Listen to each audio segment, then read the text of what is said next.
Greetings ladies and gents, and welcome to this match video for Mud's mission taken from the website Royal Road. As always, I hope that you all enjoy this episode, and if you do, please consider supporting the channel. Also, all of these episodes will be available as a podcast on the various different podcast platforms. All the links will be down below. Chapter 33, Mud's Metamorphosis.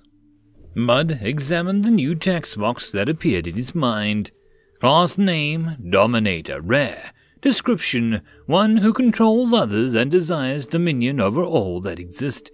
Expected change, high increases to all mental statistics, improved ability to influence others, improved ability with mind-affecting manner. Master Butler Rare. A master of the art of service, capable of fulfilling every desire of their employer at the utmost standards of quality.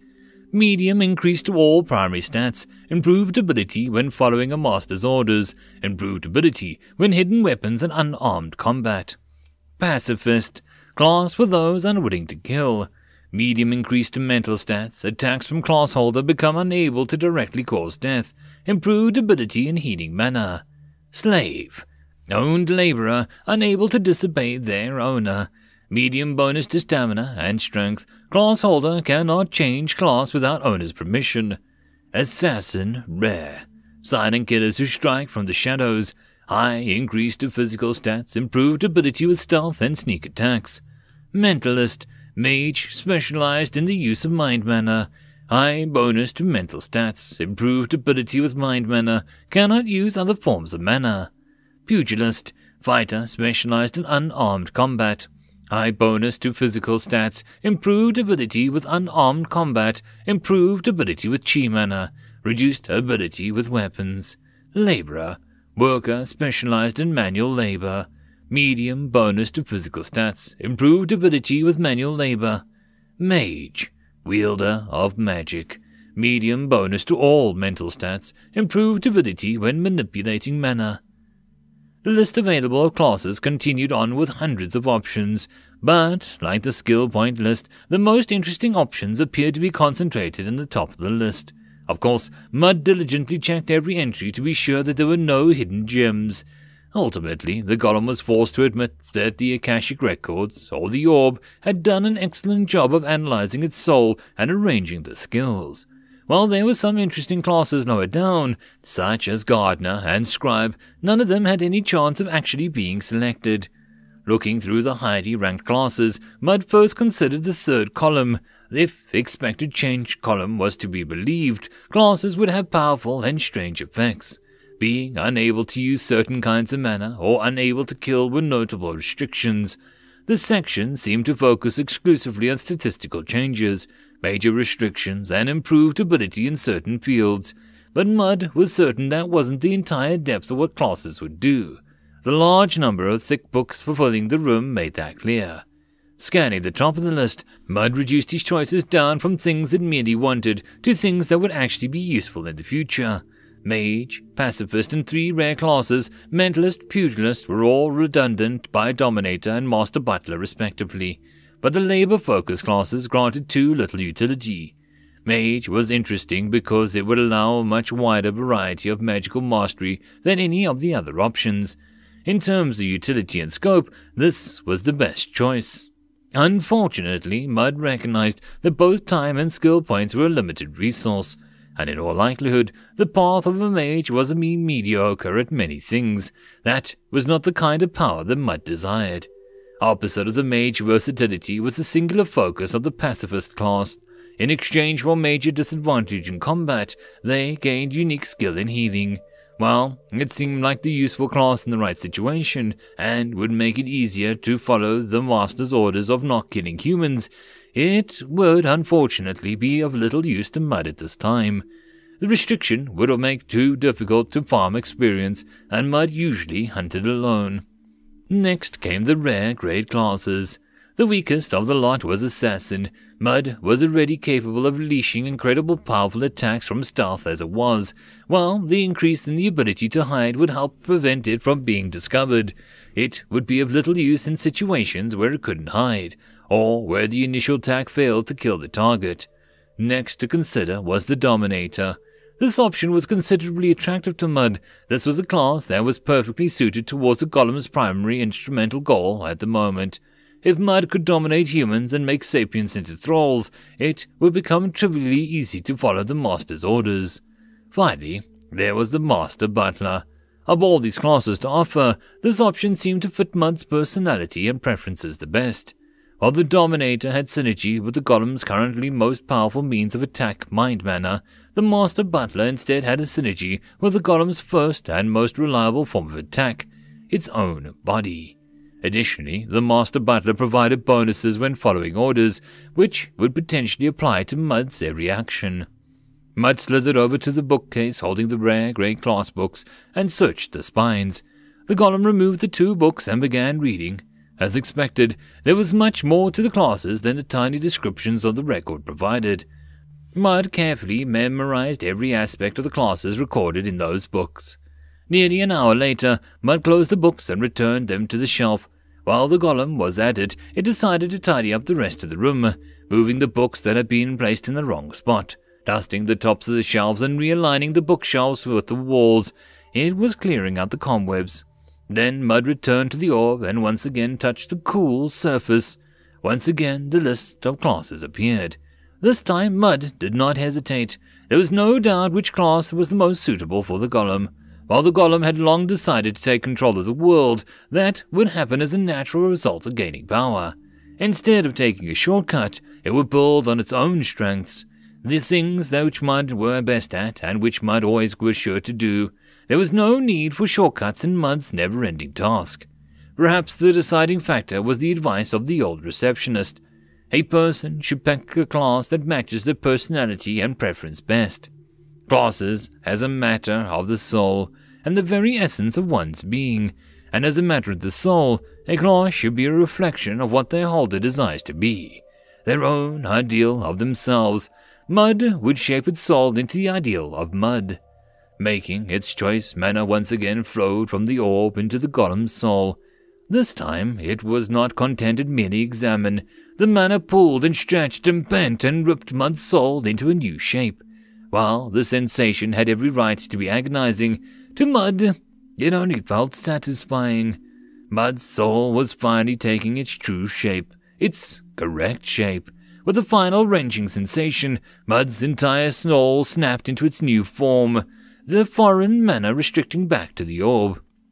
Service skill obtained at max level, cooking skill obtained at max level, etiquette skill obtained at max level, household mastery skill increased to level 3, hidden weapon skill obtained at level 1, unarmed combat skill increased to level 6, string manipulation skill obtained at level 1, bodyguard skill obtained at level 1, servant's loyalty rare skill obtained.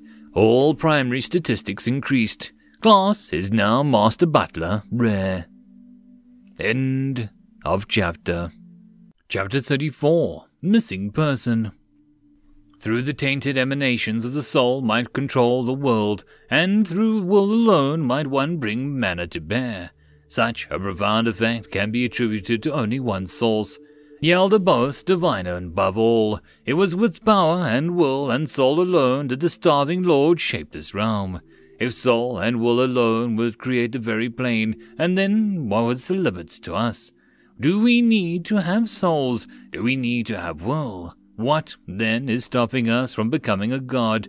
It is only for a lack of will and deficiency in the strength of our souls that we have not yet ascended. And so we must rise up higher, sharpen the will through faith, and sharpen the soul through sacrament. The divine servant Abraxas has offered us unto her own flesh that we might ascend. Dare you reject her gift? As you all know, the wave is coming to the city soon, a special gift of all mankind from the Archons, not to be squandered. I expect to see you all in the front lines. Sermons of the Church of the Venerable Gnostics, City of Galtheus. With the change in soul came a flood of information from the Akashic records. Overall, the change in Mud's soul space had been relatively minor. While the Golem had no experience in such things, it suspected this might be a result of high compatibility. The books on both the Dominator and Master Butler classes had warned of large shifts in personality. Dominators were likely to become more aggressive and controlling, while Master Butlers became more subservient and meticulous. Perhaps it had a biased perspective examining itself, but Mud felt no different mentally. Moving around a little, Mud noticed a little slightly stronger. Additionally, the speed and precision of his thoughts seemed sharper. Perhaps the most unexpected result of the class change was the string manipulation skill. With the new information, Mud instinctively understood how to manipulate the hanging ends of his cloak and only the slightest amount of mana. It would need further training to be able to effectively use it in combat, however. Finishing the physical examination of its own body, Mud opened the records and statistics. Name, Mud Golem, Level 5, Mud Golem, Class, Level 1, Master Butler Rare. HP 9 out of 9, SP 0 out of 0, MP 180 out of 180. Spells, Psionic, Force Bolt, Lesser Telekinesis, and Paracosia. Skills, 1. Bodyguard 1, Climbing 4, Cooking Max, Etiquette Max, Hidden Weapon 1, Household Mastery 3, Mathematics 3, Psionics 2, Sneak Attack 4, Stealth 4, Service Max, String Manipulation 1, Torture 1, Unarmed Combat 6, Amorphous Form Rare, Servant's Loyalty Rare, Almanac Unique. Status Effects Incomplete, Articulation Runes. Physical, Strength 7, Speed 7, Stamina Unknown, Toughness 1002, Coordination 17, Recovery 22. Mental, Logic 22, Processing 22, Focus Unknown, Resistance 12 *, Ingenuity 22, Affinity 102. The effect was slight, but very noticeable for Mud's lower stats.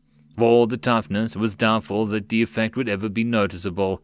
Presumably stamina and focus would have been also increased, but the record failed to show these stats for some reason. When the Golem had asked Jibrax about the subject previously, the demon had vaguely claimed that those stats didn't apply to it. It was regrettably inefficient for a potential stat boost to be wasted, but Mud would just have to live with that. Closing the boxes, Mud moved towards the door and exited the class-changing room. Outside, a clearly bored Jibrax was lying on her back and Mud's head height, dangling her legs off an invisible platform. Seeing the Golem finally leaving, she sprang up. "Finally! What took you so long?" "I was researching to make sure I made the correct selection. I also cleaned the room." Jibrax slammed a hand against her face. "Oh, of course you did. Well, send me your info. Let's see what the damage is." Mud sent its information to Jibrax. The demon doubled over in laughter. "You actually became a butler. I was just joking. I didn't think you would actually..." After a few more giggles, she finally managed to suppress her laughter. "All right, let..." Mostly suppressed her laughter, at least. "Let's go home." Mud followed closely behind Jibrax as they returned to the entrance. "I wish to acquire experience. What is the most efficient way to acquire experience?" Having arrived at the entrance room, the demon scanned for a moment and then locked eyes with the section wall covered in bull postings. "We need money too, right? Might as well kill 2 birds with 1 attack. If we do some hunting work, we'll get paid for killing. You're still weak enough to strengthen your soul, even killing Tier 1 trash." Arriving at the War of Bulls, the demon took a meek persona to the edge of the crowd. Excuse me, would you please let us through, if it isn't too much trouble?" The macho-looking man she approached at the edge of the crowd smiled warmly at her. "Of course, for a charming lass like yourself." Turning back towards the crowd, he began roughly shoving them out of the way to make a path for Jibrax. Some of the displaced delvers expressed annoyance, but none were able to resist his powerful shoving. Stepping through the gap, Jibrax smiled up at the man and rubbed his arm before continuing to the wall. Countless slips of paper attached to the wall, including all manner of jobs, bounties, announcements, and requests for raw materials. The only thing that the jobs all seemed to have in common was the danger. Every listed job required some form of combat, either potential or certain.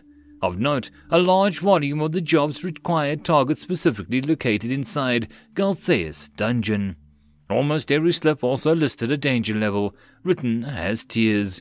The highest tier visible, at tier 5, involved clearing the lowest levels of the dungeon. Mud continued scanning the board, memorizing every entry. After completing nearly 2/3 of the board, Mud's eyes froze, the golem focused fixedly on a single sheet. Quickly, the golem transmitted a message to Drabrax. Danger, very bad, big problem. Following the golem's pointing arm, the demon noticed the sheet of paper with a familiar face. Bark. Missing 1,000 gold reward for any information leading to the location of Bark Goldtooth, last seen 12th of Logos in Galtheus. The image used for Bark's face was slightly more handsome and kind-looking than his real face. Probably got the memory imprinted from his parents, Drabrax thought. There, that's a high reward. We should be on the lookout for that kid. Drabrax tried to misdirect anyone who noticed the child pointing at the poster. Not that, below it. Danger. We can't let them take it. Below the poster of Bark was a finely calligraphied sheet of high-quality paper. On it, an expensive-looking ornate sword stubbed with gemstones was drawn. City Council of Galtheus, in coordination with His Majesty the King, offers this prize to whichever party produces the greatest achievement in this year's Dungeon Festival, to be decided on completion of the event by Association Leader Thuggy Ghoul. This fine longsword, lovingly crafted by the great enchanter Sithla himself, is crafted with the purest adamas and is imbued with the ideal of sharpness. Even more amazing, the great enchanter has taken it upon himself to implant an ego into the weapon, whose skills may be freely purchased by the users as it gains levels. Oh, that might be a problem. The demon squinted at the paper and rubbed a temple. The list of objects on a soul contract had suddenly become a major annoyance. Thinking back, there was definitely something like an ego sword on that list. If somebody strong comes for that sword, there's nothing we could do. Sighing, she looked down at her determined contractor. There was only one way out of the situation, and they both knew it. Guess we just have to win it ourselves. End of chapter. Chapter 35. Magnetic Majesty. Drabrax and Mud exited the association building and prepared to head back towards Sithlar Estate. As they began up the wide central thoroughfare, however, the demon noticed something was amiss. Dense crowds of civilians stood on both sides of the main road, and the center of the previously packed street was empty. Looking north along the long, straight cobblestone road, Drabrax spotted a large procession in the distance, heading in their direction. Taking a spot amongst the crowd, Drabrax asked a local what the commotion was about. You haven't heard? This is the first day the Prince Cain is arriving in town. Everyone in the town is lining up to catch a glimpse of, Drabrax! Dan nearly jumped out of his skin when he noticed who had approached him. So you're finished with the business in the association, then? The teenage boy smiled weakly and tried to regain his composure after the pathetic scream. The demon held her chin in thought. The first prince, sir? He must be here for the wave too. Her gaze turned towards the now completed pillbox structures outside the dungeon entrance, and those fortifications were probably made at their request. Drabrax clicked her tongue in annoyance. It's going to be difficult to earn more achievements than a royal party with an advantage like that. That sword was probably meant to go to the prince in the first place, with the prize aspect just being an excuse to make the prince look good. Dan, misunderstanding the situation, thought the demon was talking to him. Yeah, that sword's as good as his. There's no way any of the city's delvers could compete with those guys. Dan gestured towards the carriages and had to now drawn close. Two massive horses, each twice as tall as a man, pulled the frontmost chariot like a carriage, one as black as the night and the other as purest white. On each, rippling muscles and bulging veins made their explosive power clear for all to see. The pair effortlessly pulled along their burden, their steps coordinated with perfect sync. The carriage itself appeared to be constructed of a silvery white metal, polished to shine brightly. Draped over, shielding the passengers from sunlight, hung luxurious dark blue silk. Dotted on the surface of the silk was starlight, twinkling like the real night sky. Drawing the most attention of all, though, were the passengers, who first most striking of all, holding his head up high with a noble bearing, and wearing a resplendent armor of shining silver. His flowing curly hair and piercing eyes shaded with vibrant red and white, and in his hands a tower shield painted red with a thick iron spear. Behind him stood 3 others, though their presence seemed muted in such a direct comparison to the first Prince Cain. Directly behind the prince stood a figure in black full-plate armor. While the prince made a show of smiling and nodding towards the crowd, the knight in black merely stood in with his arms crossed. Beside the knight was an older man in a long orange robe, peered down towards the crowd. Waving lightly with one hand, to Mud the man's robe appeared very similar to the one that Sithla wore. The man was shaved bald, and he held a short wand in one hand. The final person on the carriage was the most strange of all.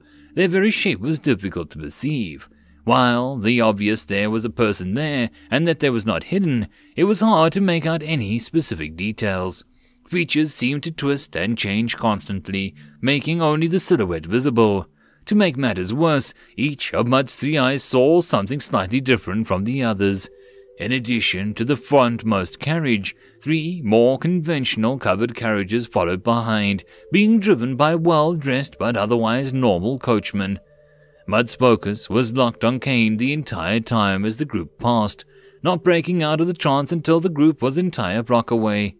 Mud couldn't help but admire the impressive leader. Such strength, such grace, such charisma. Only such men were suitable to lead the country. Mud would follow that man for its entire life, as long as it didn't conflict with the master's orders, of course. Come to think of it, why was Mud admiring someone other than the master? Serving that man wouldn't assist in following the master's orders. The more the golem examined his own thoughts, the more concerned it became. These thoughts were clearly inefficient and illogical. They served no purpose in fulfilling its goals and would bring it no benefit. Suddenly, realization dawned on Mud. It had been a victim of a mental attack.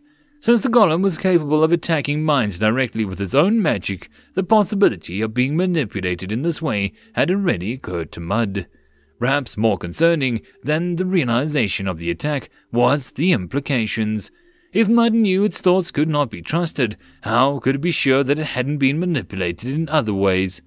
Luckily, it had noticed the manipulation early, but it may have missed other aspects of the attack, or it may have been controlled in the past without realizing it. Filled with a sudden paranoia, Mud began meticulously going over all the recent activities and goals, re-deriving each past choice from its core principles. In the middle of examining the string of logic that he had made, it decided to fire 50 mana force bolt. The golem was suddenly jolted by Jibrax. "Hey, let's go. You've been sitting and staring into space for too long. People are starting to notice." The demon pulled Mud by the arm and continued walking east towards their home. "Jibrax, I believe the human prince attempted to gain control of me." "You noticed, did you? Is that why you were staring out into space?" "That is correct." A smile formed in the demon's lips, but her eyes seemed sad. "I told you, didn't I? Humans have a need to control others. It's not so much that they like to be in control, although there is that aspect. What's more important is that others can't be free. Humans hate that. If others are free, they can prevent you from completing your goals." "I understand." "Exactly. Humans control not just the beasts and the land, but other humans too, and the ones who rise to the top, who are the best at controlling others, become royalty. The first Prince Cain, he comes from generations of those who the best resources and knowledge working to perfect the art of control. Just by looking at him, without any need for him to act, the weak-minded are put under his spell." "Why do other humans accept being controlled?" The demon snorted. "Most sapiens are simple-minded scum. As long as they have enough to eat and some entertainment, they'll gladly let others walk all over them. The few with ambition have an easy time making them into cattle." "Jibrax, is your perspective biased against sapiens?" The demon looked down at a naive young contractor, who was following closely behind her through the cobblestone streets. At times, she thought, he really is like a child. "Yeah, I suppose it is." The two continued in silence for some time. After they passed the archway and entered the slums, Mud's voice appeared again in her mind. "Can we beat them?" She didn't have an answer. End of chapter. Chapter 36. Massacre. I was asked once by a curious child what the most dangerous beast in the world was. I answered at once, other sapiens. He was unsatisfied with the answer. Sapiens aren't beast, that's not a real answer. Rather than argue, I decided to give an answer more in line with what he meant. Then the most dangerous beast is the goblin. This seemed a little more satisfied with the answer than at first. Goblins aren't dangerous. Any adult can beat one easily, he said. That's true, I replied, yet more people die every year from goblin attacks than any other monster. Sure, a dragon could wipe out an entire city if it wanted, but that rarely ever happens. Goblins, on the other hand, attack hundreds of people every day, all over the world. The kid, of course, was not convinced. He went on to explain to me in detail how the strongest monster was actually a Nephilim. The story is just an example, but I find this sort of thinking to be widespread amongst all walks of life.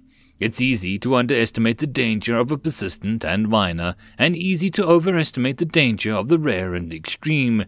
A typical civilian will be more scared of a titan than a slime, even though they're much more likely to die of the latter suddenly spawning nearby. This is one of the curious aspects of the sapient mind that I doubt that I'll ever truly understand. Excerpt from Memories of Thagi Ghoul. Once out of the slums and hidden behind trees, the demon Jibrax regrew her wings and lifted Mud. With a golem firmly gripped in her torso, she flew rapidly between the conifers and their grocery bag hanging below. After dropping their luggage off at the mansion, the duo traveled farther east into the mountain foothills.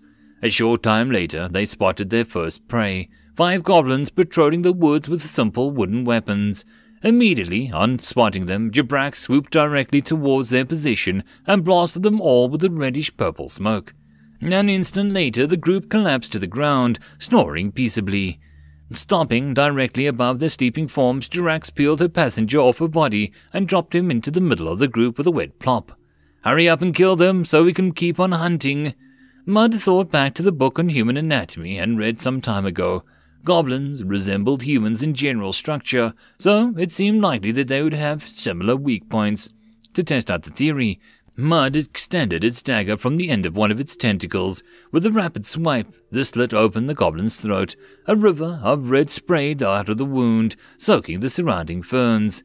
Hidden weapon skill increased to level 2. Sneak attack skill increased to level 5. After a short delay, a third notification appeared. Experience gained 11. Satisfied that the method was suitably efficient, Mud rapidly slashed the necks of the remaining 4 sleeping goblins, gaining 42 experience and another level in hidden weapon skill. After the third attack, Mud realized that it could manipulate its tentacles with the methods of string manipulation, and gain a level in that skill as well. Climbing back onto Jibrax, the pair continued towards the mountains. "Things are only going to get harder as you approach the wall. We'll probably need to kill hundreds of those disgusting things for you to reach a tier 1 limit." Scrunching her face in thought, Jibrax suddenly stopped and began ascending rapidly. "I've got an idea." A few moments later, they was above the treetops. "Hopefully we're far enough from the town that I won't draw any unwanted attention." Moving higher still, Jibrax scanned the treetops and the rocky outcroppings nearby. After a moment, she displayed her characteristic shark-toothed smile and pointed her clawed fingers towards a distant patch of the woods. "There. That looks like the place."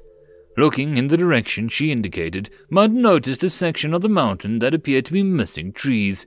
Then pillars of smoke rising up from the gaps. In the clearing of the trees, a cave opening in the nearby hillside was visible. Movement was also apparent, although a great distance was impossible to make out the detail. "Goblins are stupid, but they're clever enough to start fires. That's probably their nest." Flying low to the treetops, the demon flew towards the camp. Or it could be weirdo sapiens. I'll take them if that's the case. Mud hoped that that wasn't the case. As the pair crested the last treetop and the periphery of the camp came into a stop, it became clear that it was indeed a goblin nest. Outside the cave entrance, countless members of the disgusting green monsters ate, fought, slept, and fornicated. The entire area was filthy, with rotting corpses and questionable fluids marring every surface within reach of the tiny monsters. "Ugh, you're lucky you don't have a nose, Mud." The demon gagged slightly and pulled her head back from the edge. Those are one of the few things I hate more than sapiens. Glad we're going to be wiping them out. The thought of these filthy little things being so close to where I'm staying. Jibrax let out a shiver. Collecting herself with a deep breath, followed by a slight gag, she continued. All right, here's the plan. I'll channel all the tainted mana I can handle to knock them out, then stay out here where it doesn't stink too badly while you go in and slaughter them all. Sound good? I accept this plan. Good. Jibrax sat cross-legged in a wide branch, placing a hand on each knee. It's convenient to have a teammate that doesn't need to breathe. No need to worry about friendly fire. Closing her eyes and lowering her head, Jibrax's breathing slowed greatly. Not wanting to disturb whatever the demon was doing, Mud silently lowered itself towards the goblin camp, hiding behind a branch. It waited for an opportunity to begin the slaughter. Stealth skill has increased to level 5. Several minutes later, an opportunity arrived. A massive, billowing cloud of purple floated lazily down from the treetops towards the goblin camp. A few of the magical beasts noticed it and began to shriek and point at the sky. But with the chaos and noise of the camp, none of the others noticed. When the cloud finally fell atop the churning green masses, there was a moment of panic and flailing, then silence for the light, rhythmic breathing of sleep. Dropping from his perch like a shadow, Mud advanced with a single glistening blade-tipped tentacle. Methodically, it proceeded through the pile, slitting each throat as it passed. After its 5th kill, a box had never seen had appeared before it. Gained level, strengthened soul, fine soul. The previously consistent leveling had changed, perhaps as a result of gaining a level. Not wanting to waste time at the moment, Mud quickly selected strengthened soul. Mud Golem species increased to level 6. Quickly checking the records, the usual changes had taken place. 1 more health, 20 more mana capacity, and a skill point. Statistics hadn't changed at all. Without pausing, Mud continued slitting the throats and sleeping goblins, which increased in proficiency. After the most recent level, the experience had been reduced to an average of only 8 per kill. Along the way, it gained another level in hidden weapons and string manipulation. After another 12 goblins died, the new box appeared again. This time, Mud chose to refine soul. Master Battler rare class increased to level 2. Immediately, Mud felt his movement sharpen as his statistics increased. Checking the record, there was no increase in health or mana, and, worst of all, no skill point. It seemed that it would need to make the choice each time it leveled to either increase its classes or its species, with each given different benefits. For the time being, the golem decided to focus on increasing its class levels. While skill point and health were important, the increases in attributes were just as important right now. Deciding its course of action, Mud refocused on the slaughter. End of chapter. And that, my friends, concludes this video. I hope that you enjoyed. If you did, please consider supporting the author from the link down below. Otherwise, if you wish to support this channel, there are numerous ways to do so, like liking, subscribing, and possibly even becoming a patron. Otherwise, the easiest way would be to share. And until the next video, I hope that you all have a good one, and I'll see you then. Cheers.